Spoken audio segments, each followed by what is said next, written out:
Communication, marketing, recrutement. Vos besoins ont des solutions vidéo avec Décideur TV, le studio.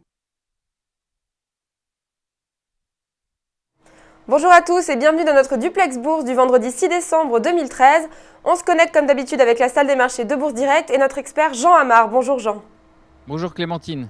Alors après un début de semaine en baisse, la Bourse de Paris est en légère hausse ce matin. Est-ce que vous pouvez nous expliquer pourquoi ?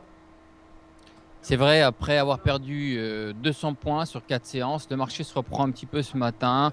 Bon, mais c'est difficile, hein. Il est dans l'attente des chiffres de l'emploi cet après-midi.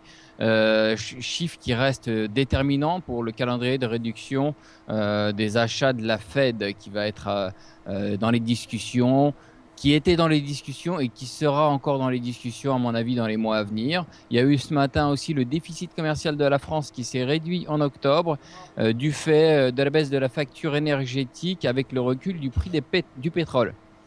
Voilà. Alors, Tout ce qu'il y a eu ce matin. d'accord, très bien, merci beaucoup. Donc du côté de l'analyse technique maintenant, les supports et résistances que vous allez surveiller aujourd'hui ? Alors bon, malgré le petit rebond ce matin, on reste dans une tendance négative sous 4140. A contrario, au-dessus de 4170, la tendance se reprend et une possible reprise peut s'envisager, si vous voulez.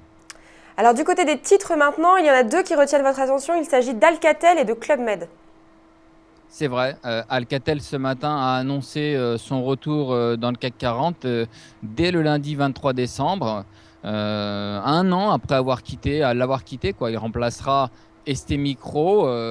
L'équipementier télécom également annoncé le succès de son augmentation de capital de 956,7 millions d'euros. C'est un titre quand même qui a, il faut le souligner, gagné 247% cette année. On peut dire un manque à gagner pour le CAC 40, dommage.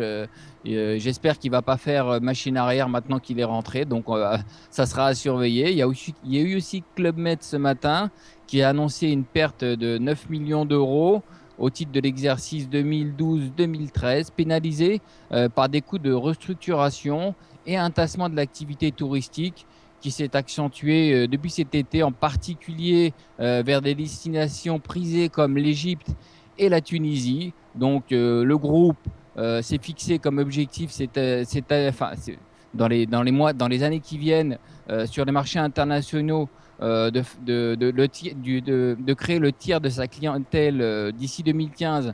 Pardon, je bégaye un petit peu, mais c'est parce que c'est difficile, notamment dans les pays ciblés comme la Chine, la Russie et aussi le Brésil. Donc voilà, c'est une réorientation parce qu'on sent bien que sur certains pays, ils ont un peu de mal.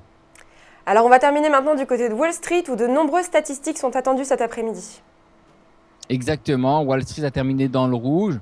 Bon, on s'est aperçu que ces derniers temps, les bonnes nouvelles deviennent de mauvaises nouvelles pour les marchés actions. Les dernières publications macroéconomiques, bien au-dessus des attentes, renforcent les craintes de voir la Fed commencer à réduire plutôt que prévu donc son plan d'assouplissement quantitatif. On parle du mois de mars. Donc, ça sera à surveiller. On aura sur le plan statistique, donc très attendu à 14h30, le taux de chômage attendu à 7,2 contre 7,3. Création d'emplois 180 000 contre 204 000. En même temps, il y aura les revenus des ménages attendus en légère baisse et les dépenses de ménage attendues à changer.